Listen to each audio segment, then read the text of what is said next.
Friends, welcome to from classes channel. दोस्तों, आप सभी का एक बार फिर से आज के इस फ्रॉम क्लासेस चैनल के लेक्चर में, क्लास में स्वागत है। दोस्तों, हर रोज हम एक नए टॉपिक के बारे में जानते हैं जो कि मीडिया और आपकी सामान्य जिंदगी से जुड़ा होता है। दोस्तों, आज हम एक ऐसा टॉपिक जानने जा रहे हैं जिसका हमारे दैनंदिन रोजाना की जिंदगी में बहुत ज्यादा महत्व है और मीडिया में तो है ही, प्रेस, भारतीय प्रेस के अंदर तो इसका बहुत अधिक महत्व है। दोस्तों, हम आज जानेंगे उस टॉपिक की हिस्ट्री के बारे में, रिकमेंडेशंस के बारे में, अचीवमेंट्स के बारे में और महत्वपूर्ण वस्तुनिष्ठ क्वेश्चंस के बारे में जो कि परीक्षाओं के संबंध में बहुत अधिक महत्व रखते हैं। दोस्तों, उस टॉपिक का नाम है, उस विषय का नाम है प्रथम प्रेस आयोग, भारत का प्रथम प्रेस आयोग, first press commission of India. तो दोस्तों, पहले किसी भी आयोग की, परिषद की, इनकी हिस्ट्री जाननी जरूरी होती है। तो हम सन 57 में जाते हैं और जानते हैं कि पत्रकारिता के क्या मूल्य थे और किन वजहों से प्रथम प्रेस आयोग की स्थापना की जरूरत पड़ी। दोस्तों, ब्रिटिश काल की जो हुकूमत थी, ब्रिटिश हुकूमत थी, उसे जड़ से उखाड़ फेंकने के लिए सभी ने अपना सर्वेसर्वा योगदान दिया। उसमें पत्रकारिता ने भी अपना अधिकतम योगदान दिया और सीमा से परे जाकर भी योगदान दिया। और एकमात्र उद्देश्य क्या था? सबको जागरूक करना और ब्रिटिश हुकूमत से छुटकारा दिलाने के लिए आजादी के यज्ञ में सबकी आहुति को सुनिश्चित करना। यह था पत्रकारिता का मूल उद्देश्य। और उद्देश्य था तो यह था कि हुकूमत की जड़ें हिलाकर उसे हमेशा हमेशा के लिए उखाड़ फेंकने के लिए सभी को जागरूक और समाज को जागृत कर। दोस्तों, उस समय की पत्रकारिता ने एक सेवा, समाज सेवा का कार्य किया,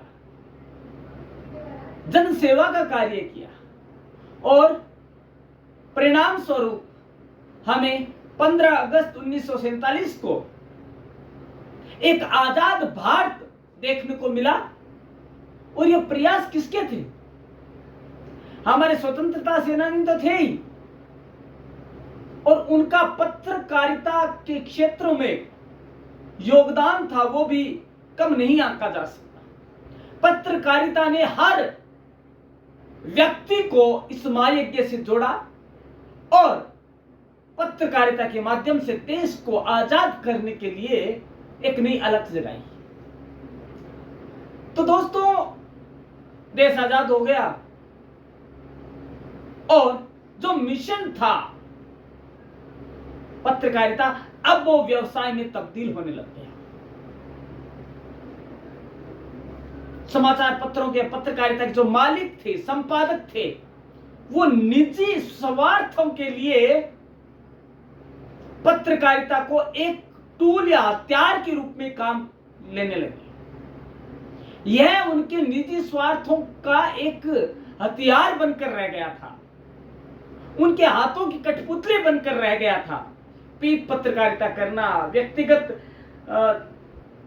जिंदगी पर आक्षेप करना, अश्लीलता, उच्छृंखलता, ये सब क्या है? पत्रकारिता की विशेषताएं बन गई। और जो मिशन वर्ती थी वो क्या, किसमें आ गई? उद्योग बनकर रह गई और पत्रकारिता की परिभाषा ही बदल कर रख दी गई। वह पत्रकारिता जो पत्र के जरिए, समाचार पत्र के जरिए समाज की सेवा करने का था, वही आजादी के बाद पत्र के जरिए कार्य करते हुए कार खरीदने का मादा रखना हो गया। या कार खरीदने का साहस हो गया। उद्देश्य से भटकने लगी भारतीय पत्रकारिता। दोस्तों, प्रमुख स्वतंत्रता सेनानी महात्मा गांधी ने कहा था कि भारत की आत्मा गांव में निवास करती है, या भारत गांव का देश है और गांव का विकास पत्रकारिता की पगडंडी से होकर ही निकलता है। इसके लिए एक स्वतंत्र पत्रकारिता का होना जरूरी है, ऐसी पत्रकारिता का जो कि मुखरित होकर ग्रामीण परिवेश की समस्याओं को आवाज दे और ग्रामीणों की आवाज बने। लेकिन साथ ही उन्होंने ये कहा कि कलम की ताकत बड़े बड़े साम्राज्यों को हिला सकती है, लेकिन इसकी असीमित आजादी या असीमित शक्तियां जिस प्रकार जल प्लावन और अतिवृष्टि गांव को विनाश कर देती है, फसलों को नष्ट कर देती है, जबकि जल है वो जीवन है, लेकिन अतिवृष्टि और अनावृष्टि इसके खिलाफ हो जाती है। उसी तरह कलम की ताकत यदि दिशा भटकने लगे तो क्या कर सकती है? विनाश को जन्म देती है। इन्हीं बातों को ध्यान में रखते हुए सिफारिशें की जाने लगी एक ऐसी संस्था या आयोग की स्थापना की जो कि भारतीय प्रेस के मानकों को बनाए रखे और उनके कदाचारों पर और प्रेस की उच्छृंखल वृत्ति पर रोक लगा सके, अंकुश लगा सके। तो दोस्तों, इन सब उद्देश्यों की जिम्मेदारी देने के लिए 23 सितंबर 1952, याद रखिएगा 23 सितंबर 1952 को प्रथम प्रेस आयोग की नियुक्ति की गई, स्थापना की गई, गठन किया गया और उसके तदुपरांत कुछ सिफारिशें प्रथम प्रेस आयोग ने की। लेकिन दोस्तों, प्रथम प्रेस आयोग एक ऐसा आयोग था जिससे कि सारी जिम्मेदारियां प्रदान की गई, जैसे कि जो उच्छृंखल वृत्तियां हैं उसके बारे में रिपोर्ट तैयार करना, उसके बारे में जानकारी प्रदान करना और भारतीय पत्रकारिता के उच्च मानकों को स्थापित करना या निर्धारित करना या उन्हें बनाए रखना, यह मुख्य जिम्मेदारियां उस प्रथम प्रेस आयोग को सौंपी गई। दोस्तों, प्रथम अध्यक्ष इनके न्यायमूर्ति GS राजाध्यक्ष को बनाया गया, जिन्होंने नियुक्ति के साथ ही प्रथम प्रेस आयोग को इतनी सबलता प्रदान की कि वह अपने उद्देश्यों और जिम्मेदारियों पर खरा उतर सके। और उसे खरा उतरने के लिए राजाध्यक्ष ने कुछ सिफारिशें की। किससे? Ministry of information and broadcasting, सूचना और प्रौद्योगिकी मंत्रालय जो भारत का है, उसके समक्ष कुछ सिफारिशें रखी ताकि वो अपनी जिम्मेदारियां सही ढंग से निभा सके, उनका निर्वहन कर सके और पत्रकारिता को एक नया या उसका खोया हुआ अतीत पुनः प्रदान कर सके। तो दोस्तों, इन बातों को ध्यान में रखते हुए कुछ सिफारिशें प्रथम प्रेस आयोग ने की और वो जो सिफारिशें थी वो प्रमुख सिफारिशें इस प्रकार थी। एक स्वतंत्र एवं जिम्मेदार प्रेस की आवश्यकता महसूस की गई जो मानकों पर खरा उतर सके। दोस्तों, प्रथम प्रेस आयोग ने यह कहा कि एक स्वतंत्र, निर्भीक, निष्पक्ष और सत्य की पर्याय पत्रकारिता की आवश्यकता है देश में।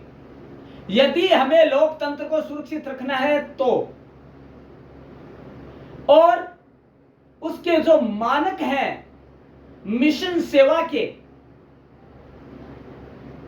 मिशन वृत्ति के, समाज सेवा के, उनको बनाए रखना जरूरी है। और ये तभी हो पाएगा जब एक जिम्मेदार पत्रकारिता का उद्भव पुनः हो।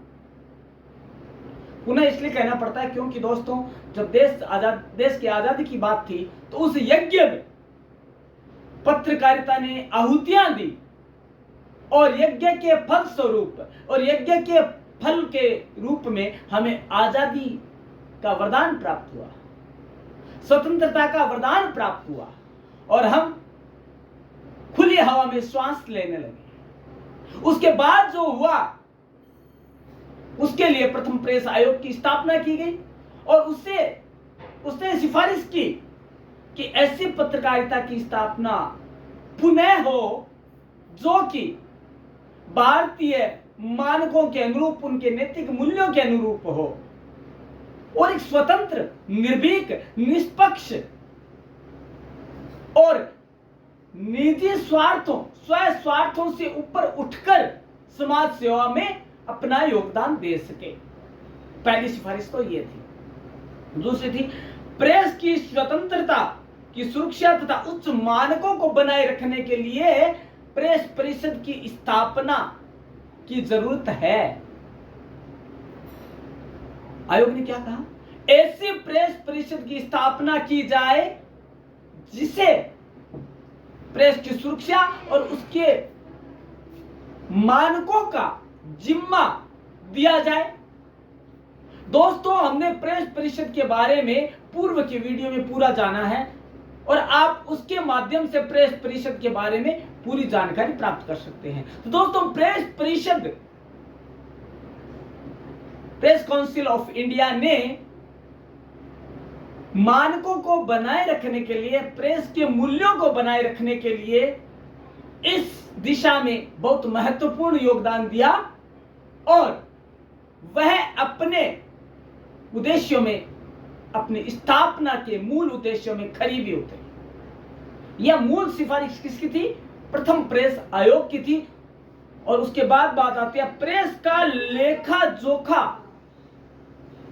पत्रकारिता का लेखा जोखा रखने तथा प्रत्येक वर्ष की वित्तीय स्थिति एवं पत्रकारिता के उद्देश्य की पूर्ति की स्थिति तैयार करने के लिए देश में समाचार पत्र पंजीयक RNI, registrar of newspaper of India की स्थापना की जाए। दोस्तों, RNI क्या होता है? RNI वह संस्था है जो कि समाचार पत्र के रजिस्ट्रेशन के लिए उत्तरदायी है। इतना ही नहीं है, यह संस्था समाचार पत्रों के वित्तीय लेखा जोखा के रखने के लिए भी उत्तरदायी है, जिम्मेदार है। उसका प्रमुख कार्य क्या है? पत्रकारिता के वित्तीय लेखे जोखे का वार्षिक ब्यौरा तैयार करना और उसे पेश करना। दोस्तों, यदि RNI ना हो तो देश में समाचार पत्रों की बाढ़ आ जाए और वो अपने पत्रकारिता के उद्देश्यों से भटक कर निजी स्वार्थों की पूर्ति के लिए ही पत्रकारिता को अपनी हाथों की कठपुतली बनाने लग जाए। RNI ने समाचार पत्रों के रजिस्ट्रेशन के लिए, पंजीयन के लिए ऐसी व्यवस्था की है कि कोई भी समाचार पत्र शुरू करने से पहले एक बार जरूर सोचे, अपने उसके जो उद्देश्य है उसको सही ढंग से मस्तिष्क में बनाए रखे। तो प्रथम प्रेस आयोग ने RNI की स्थापना की सिफारिश की। उसके बाद छोटे समाचार पत्रों की कड़ी प्रतिस्पर्धा से बचाए रखने के लिए मूल्य पृष्ठ अनुसूची प्राप्त तैयार करने की सिफारिश की। छोटे समाचार, लघु समाचार पत्र जो कि बड़े समाचार पत्रों के आगे टिक नहीं सकते, उनके आगे श्वास नहीं ले सकते और मर मिटते हैं या नष्ट हो जाते हैं, अपनी वास्तविकता को खो देते हैं, तो उनको बचाए रखने के लिए, उसकी अस्मिता को बचाए रखने के लिए एक मूल्य पृष्ठ सूची की जारी करने के लिए सिफारिश की गई। और इस सिफारिश के तहत बड़े समाचार पत्रों और मझोले समाचार पत्रों पर मूल्य पृष्ठ आधारित योजना या नियम लागू किए जाने की बात कही। उसके बाद बात आती है सरकार और प्रेस के बीच मधुर संबंध स्थापित करने के लिए एक प्रेस सलाहकार समिति का गठन किए जाने की बात कही और सिफारिश भी की गई। दोस्तों, बात यह है कि किसी भी देश में, किसी भी लोकतंत्र में स्वतंत्र प्रेस की हम जो परिकल्पना कर सकते हैं, वो खाली हम ओनली लोकतंत्र या जनतंत्र में ही कर सकते हैं।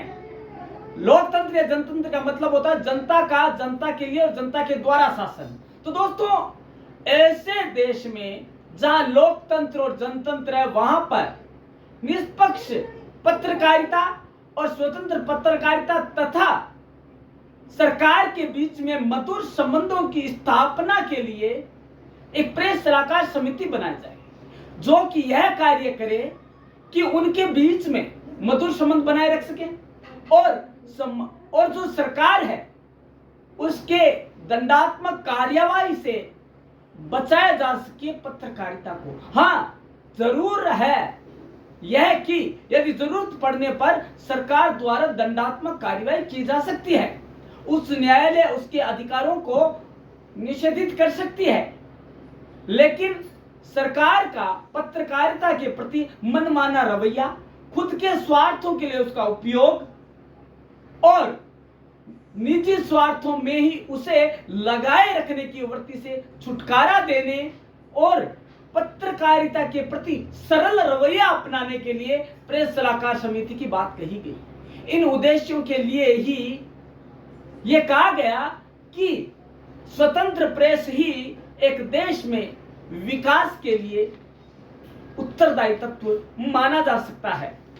उसके तदुपरांत अगली जो सिफारिश की गई वो इस प्रकार है। पत्रों, समाचार पत्रों और समाचार समितियों की वित्तीय स्थिति के मूल्यांकन के लिए तथ्य अन्वेषण या खोज समिति की स्थापना। दोस्तों, समाचार पत्र स्थापित हो गए, समाचार पत्र शुरू हो गया या उसका प्रकाशन शुरू हो गया, समाचार समिति की स्थापना हो गई, लेकिन दोस्तों पता लगा कि वो निजी स्वार्थों के लिए हुए हैं, उनका प्रकाशन नहीं के बराबर है, एकदम शून्य है। कल केवल सरकारी सहायताएं हासिल करने के लिए और कुछ छूटें प्राप्त करने के लिए ही उनकी स्थापना की गई है। तो उन सब की रोकथाम करने के लिए और वित्तीय लेखा जोखा रखने के लिए और वित्तीय स्थिति के मूल्यांकन के लिए, तथ्यात्मक रिपोर्ट प्रस्तुत करने के लिए तथ्य खोज समिति की स्थापना की बात की गई, ताकि वह समिति रिसर्च कर उनके वित्तीय स्थिति का मूल्यांकन कर सके और उसे प्रस्तुत कर सके और वह आरएनआई की सहयोगी के रूप में कार्य कर सके। इस बात की सिफारिश की गई। और दोस्तों, एक मैं बात बता दूं, किसी भी समाचार पत्र या समिति का निजी उद्देश्यों के लिए उपयोग करना दंडात्मक तो है, लेकिन स्व या निजी अपनी अंतर आत्मा के साथ धोखा करना भी है। दोस्तों, पत्रकारिता का उद्देश्य महज समाज सेवा होना चाहिए, मिशन होना चाहिए, एक मिशन वृत्ति होना चाहिए, न कि उसके माध्यम से पैसा कमाना। दोस्तों, आज की जो पत्रकारिता है ना, वो इसी तरह है। सारे मूल्य ताक पर रख दिए गए हैं और बस बचा है तो निजी स्वार्थ बचा है। दोस्तों, समाचार पत्र को पढ़ते ही मालूम पड़ जाता है कि ये किस पार्टी का मुखपत्र बनने जा रहा है या उसका पर्याय बन गया है। दोस्तों मैं एक चीज बता दूं आपको कि निष्पक्ष पत्रकारिता, निर्भीक पत्रकारिता और स्वतंत्र पत्रकारिता कहीं शायद अंधेरे में गुम हो चुकी है। स्वार्थों ने उसे लील लिया है और स्वार्थ लोलुप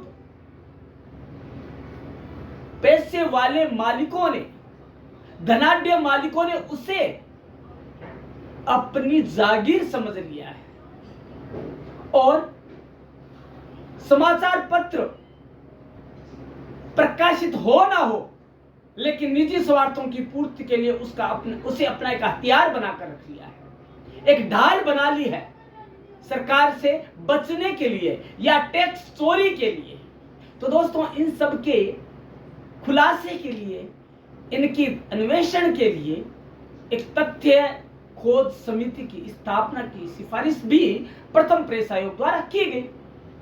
उसके बाद प्रेस की स्वतंत्रता के मूल सिद्धांतों की रक्षा करने तथा एकाधिकारी प्रवृत्ति के विरुद्ध समाचार पत्रों की सहायता के लिए समाचार पत्र वित्तीय निगम की स्थापना या उसके गठन की बात कही गई। दोस्तों क्या होता है, कुछ समाचार पत्र ऐसे हैं जो एकाधिकारी प्रवृत्ति के शिकार हैं। वो ये सोचते हैं कि जो मार्केट है, जो बाजार है, जो पाठक है, उन पर हमारा ही आधिपत्य रहे, हम ही उन्हें संचालित करें। तो दोस्तों इनके लिए, इन सब के लिए और पत्रकारिता के जो मूल सिद्धांत है ना, सूचना, शिक्षा और मनोरंजन का, उनके प्रति पत्रकारिता के मूल उद्देश्यों को जीवित रखने के लिए, ताकि कोई भी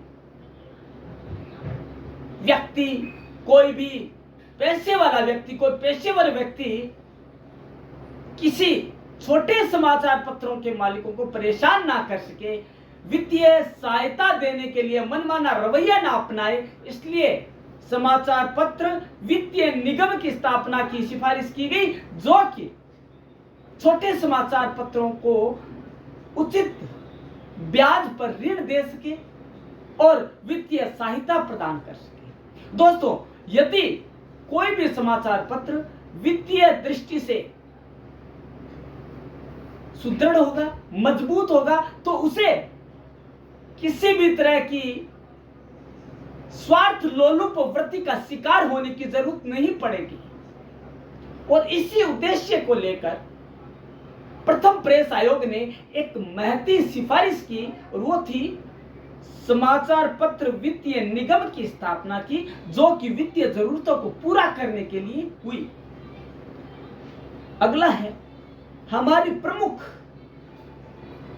समाचार समिति प्रेस ट्रस्ट ऑफ इंडिया, जिसे शॉर्ट में प्रेस ट्रैक कहते हैं, press trust of India, press track, उसको सार्वजनिक निगम में रूपांतरण की सिफारिश की।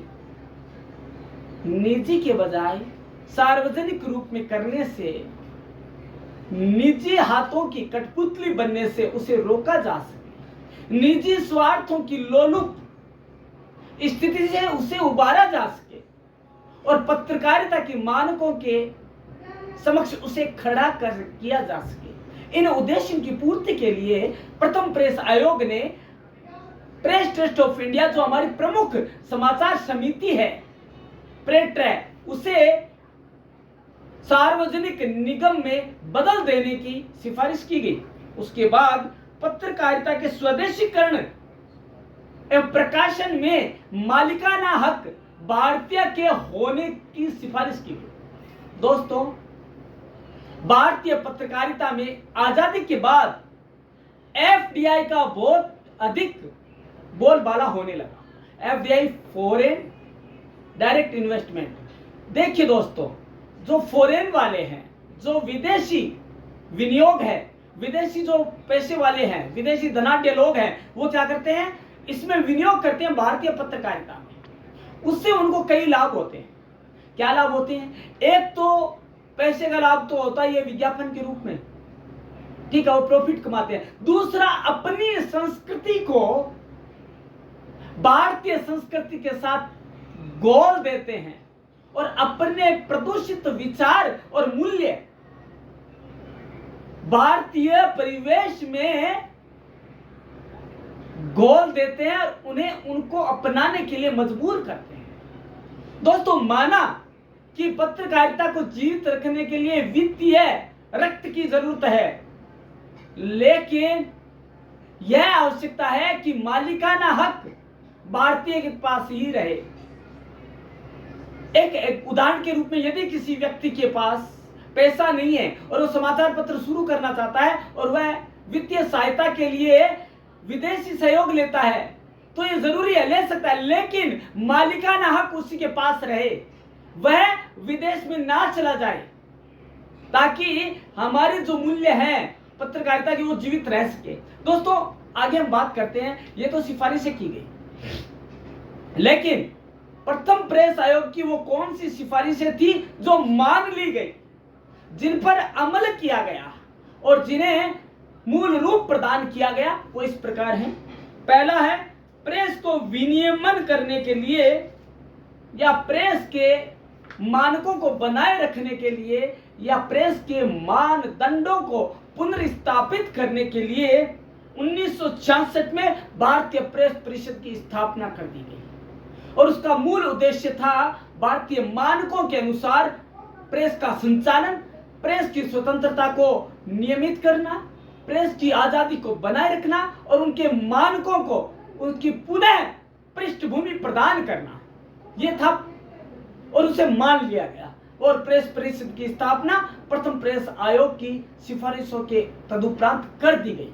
और दूसरा था, प्रकाशनों के लेखा जोखा तैयार करने के लिए जुलाई 1956 को आरएनआई की स्थापना कर दी गई।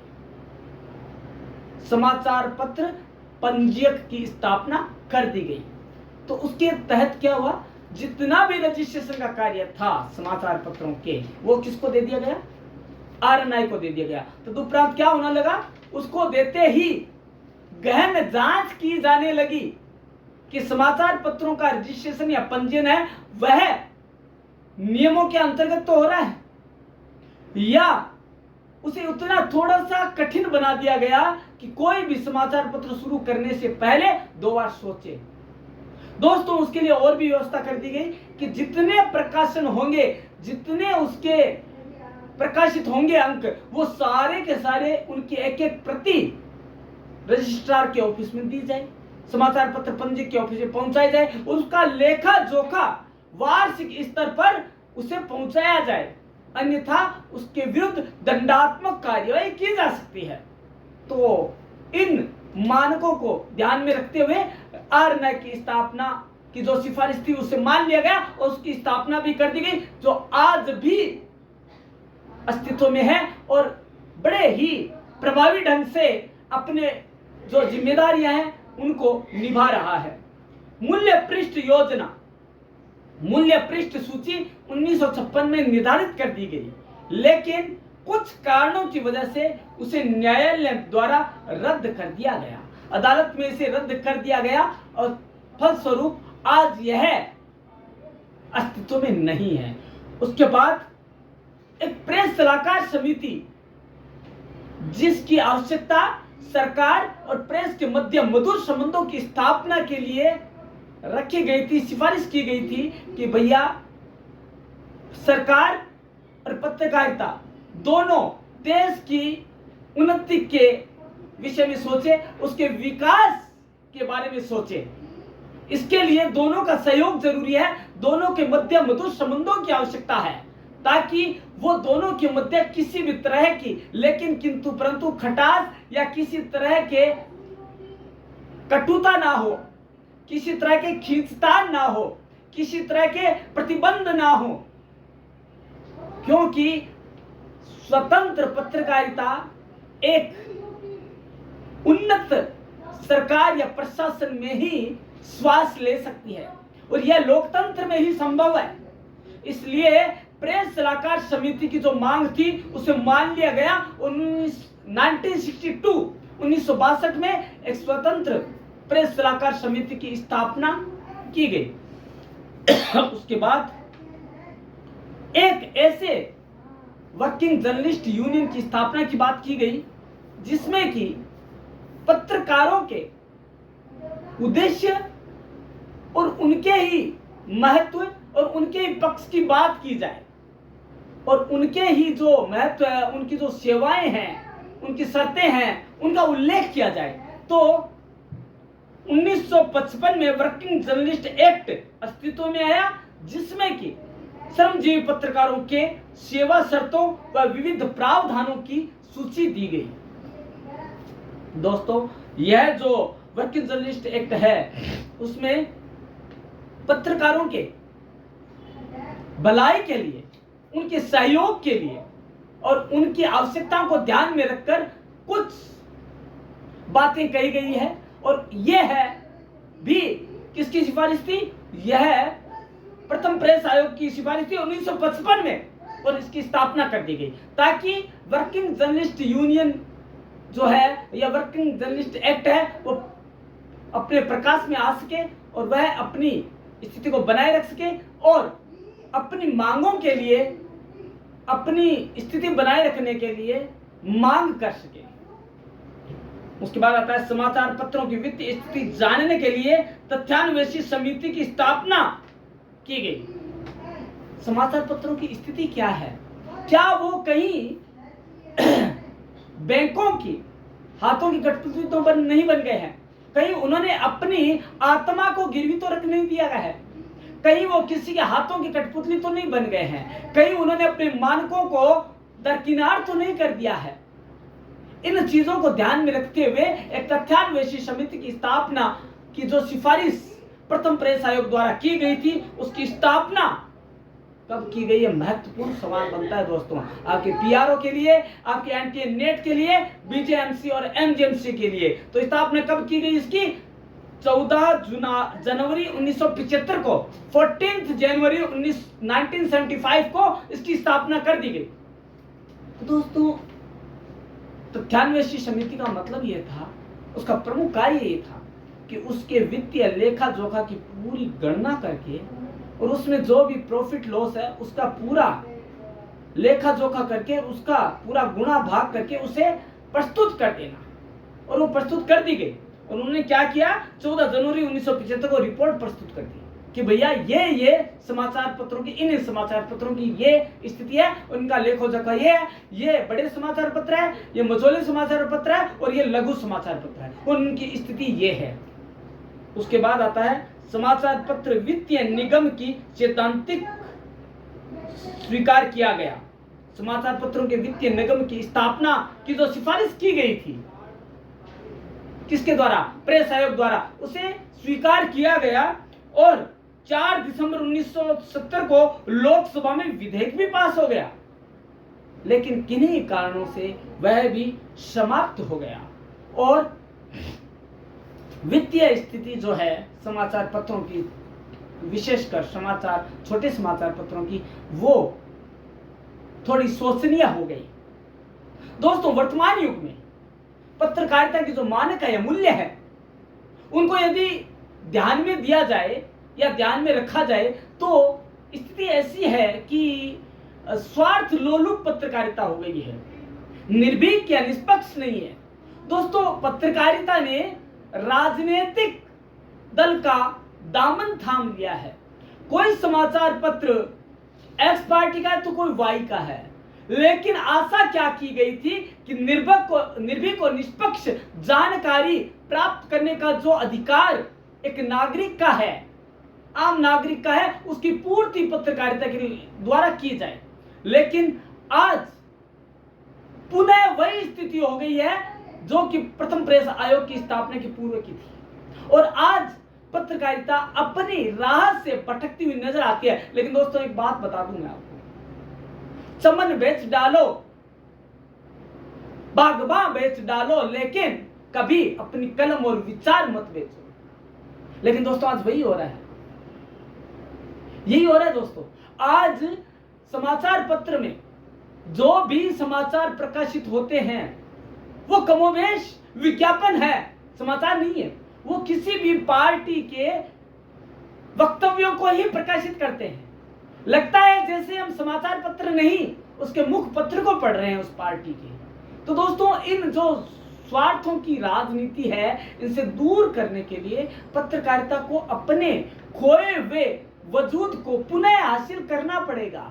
तभी वह मिशनवर्ती कहला पाएगा और तभी वह समाज की सही अर्थों में सेवा कर पाएगी। अन्यथा दोस्तों, उद्योग जो है और जो हमारे मानसिक विचार है, वैचारिक दास्ता, वैचारिक पराधीनता पुनः हमें अपने आगोश में ले लेगी दोस्तों। और यह पत्रकारिता का ही किया कराया होगा। इससे साबित होता है दोस्तों कि आज की पत्रकारिता स्वतंत्र नहीं है।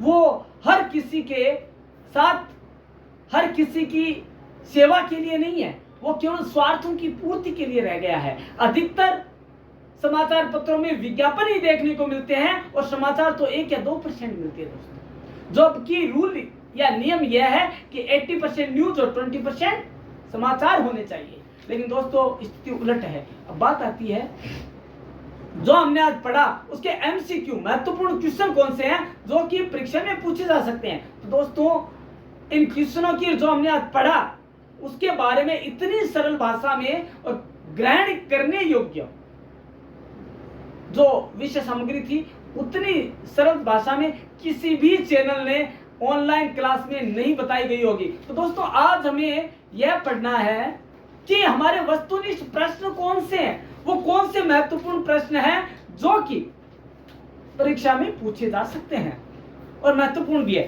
दोस्तों, पहला है प्रथम प्रेस आयोग के अध्यक्ष किसे बनाया गया, और वो अध्यक्ष थे न्यायमूर्ति GS राजाध्यक्ष। उन्हें क्या किया गया, प्रथम प्रेस आयोग का अध्यक्ष नियुक्त किया गया। याद रखिएगा, GS राजाध्यक्ष। कई बार क्या होता है दोस्तों, JS, VS और नाम आगे सरनेम सेम है। हमें ध्यान रखना होगा कौन से राजाध्यक्ष है ये, उनका पूरा नाम क्या है, तो हमें ये ध्यान में रखना होगा GS राजाध्यक्ष। उसके बाद आती है बात प्रथम प्रेस आयोग की स्थापना कब की गई। तो दोस्तों, यह तारीख और ईयर और मंथ सब याद रखना है। वह है 23 सितंबर 1952, 23 सितंबर 1952। इस दिन प्रथम प्रेस आयोग की स्थापना कर दी गई। उसके बाद बात आती है किस प्रेस आयोग ने भारतीय प्रेस परिषद की स्थापना की, अनुशंसा की या सिफारिश की। तो दोस्तों, तो हमारे भारत में प्रेस आयोग 2 हैं, प्रथम और द्वितीय। तो दोस्तों, दिया जा सकता है तो किसने की, प्रथम प्रेस आयोग ने अनुशंसा की कि भारतीय पत्रकारिता के मानकों को बनाए रखने के लिए और एक स्वतंत्र पत्रकारिता को पुनः स्थापित करने के लिए, उनके उद्देश्यों की पूर्ति बनाए रखने के लिए क्या करना चाहिए, एक भारतीय प्रेस परिषद की स्थापना की जाए। और तदुपरांत 1966 को स्थापना कर दी गई। अब अगला सवाल आता है किस आयोग की सिफारिश पर समाचार पत्र पंजे के रजिस्ट्रार की स्थापना की सिफारिश की गई, वह है प्रथम प्रेस आयोग। उसके बाद सेम यही क्वेश्चन पूछा जाता है, उससे पूछा जाएगा राष्ट्रीय प्रेस दिवस कब मनाया जाता है। 16 नवंबर 1966 को। और एक सवाल और आता है कि यह 16 नवंबर 1966 या 16 नवंबर 1966 को ही राष्ट्रीय प्रेस दिवस के रूप में क्यों मनाया जाता है। दोस्तों, सोचने की बात है, ये 16 नवंबर को कुछ तो ऐसा महत्वपूर्ण नहीं हुआ था, लेकिन हुआ है दोस्तों। और वो आज आपको परम क्लास के मंच पर ही जानने को मिलेगा। परम क्लासेस चैनल ही आपको वो चीज बताएगा। और वो बात है कि इस दिन प्रेस परिषद ने अपना कार्य शुरू किया था और तब से ही यह दिन, यह तारीख इतिहास के पन्नों से आज तक राष्ट्रीय प्रेस दिवस के रूप में मनाया जाता है। तो दोस्तों, इसके अलावा और भी कई है सवाल ये बनते हैं कि जो प्रथम प्रेस आयोग है उसकी कौन कौन सी सिफारिशें थी, कौन कौन सी मान ली गई, और रजिस्ट्रार ऑफ न्यूज़पेपर की स्थापना कब की गई। तो ये सारा जो है वो हमें ये परम क्लासेस चैनल से ही आपको जानने को मिलेगा। तो दोस्तों, आज की क्लास में आपने जाना कि ये प्रथम प्रेस आयोग क्या है, प्रथम जो है press commission, first press commission क्या है, उसकी स्थापना क्यों की गई और उसके मेन सिफारिशें क्या थी और अचीवमेंट क्या थे जो कि मान ली गई, अनुशंसाएं क्या थी, प्रेस परिषद की स्थापना क्यों की गई, किन मानकों को लेकर की गई और क्या क्या सिफारिशें थी कि जिनकी वजह से प्रथम प्रेस आयोग की स्थापना की जरूरत पड़ी। तो दोस्तों, इन सबको जानने के लिए आपको प्रकाशित चैनल को गहराई से वॉच करने की जरूरत है, उसे बेल आइकन दबाकर सब्सक्राइब करने की जरूरत है, ताकि आप हर नए वीडियो के माध्यम से हर नई जानकारी प्राप्त कर सकें जो कि आपके पीआरओ, आईएएस, आरएएस और इसके साथ ही NTA net, UGC net, UGC JRF net जो कि 18 जून को होने वाला है, उसके लिए काम में आ सके, बीजेएमसी एमजेएमसी में महत्वपूर्ण हो सके। तो दोस्तों, देखते रहिएगा परम क्लासेस चैनल। कल मिलते हैं इसी समय इसी चैनल पर। धन्यवाद।